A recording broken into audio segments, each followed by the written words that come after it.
mighty good puppy dog. High five. Oh, good boy. There's your treat. Good boy. Hi, everybody. I'm Megan Blake, the Pet Lifestyle Coach. This is Super Smiley, and you are here with us, and we begin now dog training. Wherever you are with your dog, we begin now. We're going to be talking today about evacuating for disasters. The hurricanes going on, fires going on, such an important topic, and I just want everybody to know that I have evacuated at least 9 times out of raging wildfires. I lived in Malibu for over 15 years, and I walked down the mountain leading my horses with my dogs and my cats in the car, and then stood on the beach waiting for rescue trucks to come by and pick up my horses. So I really have been through this. I wish everybody well, and let's get right to it. There's a lot of information, so I'm going to talk really, really fast, so my videos are really, really short. In evacuating with your dogs, the first thing you want to make sure is that your pet, your dog or your cat, is car ready, meaning that they can be calm riding in the car. So test them out before you just throw everybody in the car and expect everybody to be all right. And secondly, preparing the car, go ahead and leave your crate in the car if you have a cat, or if your dog isn't normally kept in the crate at night, go ahead and put that in the car, or prepare the back seat with his harness and his tether so that he can safely evacuate in the car. Number 2, bring a photo along, a little printed photo of your dog, and have your little bag here. There's not very many things here, but everything is super, super critical. Have a picture of your dog, so if your dog does get separated from you, you'll be able to show people the picture, have it on your phone so you can send it out to the nextdoor.com people, depending on what community you end up in, put it on Facebook, and you can help identify your dog.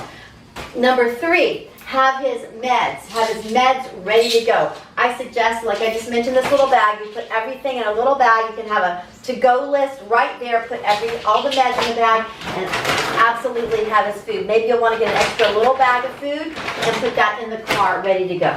Number 4, make sure your dog's microchip is up to date. And on their collar, in addition to their license, make sure that you have a little tag with your actual phone number on it. In addition to that, make sure that you bring a copy of their vet records. That way, if you're going to be in a hotel, a pet-friendly hotel, and they might require rabies shots, you can show them that that's there. And where does that go? In your little travel bag. And speaking of hotels, that is number 5.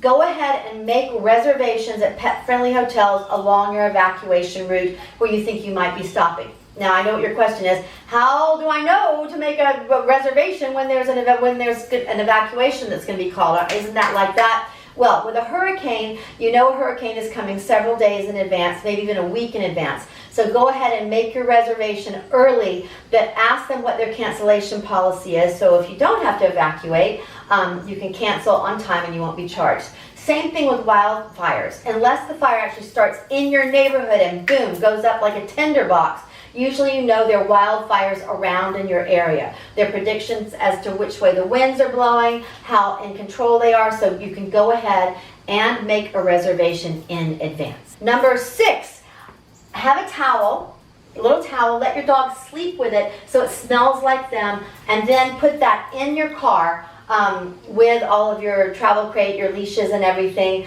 So that's already there. So when you're in a hotel or you're just in the car overnight or whatever's happening, your dog will have something that smells like him and smells like home.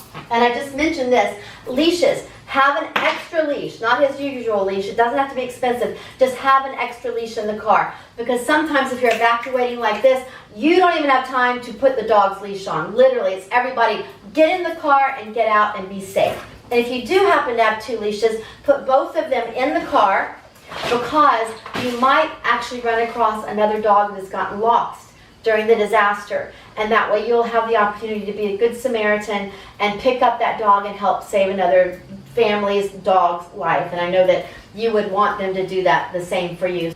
And continuing with number 6, this was a little weird. This is one of my socks. Sleep in your sock or walk around with it so it smells like you, and then throw that in the bag as well so that your dog will have something that smells like you in case you have to leave him in the hotel room for a couple of hours while you go get food, while you check on your family. If you have to leave him with someone else for a little while, he'll have a towel that smells like him and a sock that smells like you. And also, throw one of his toys in there.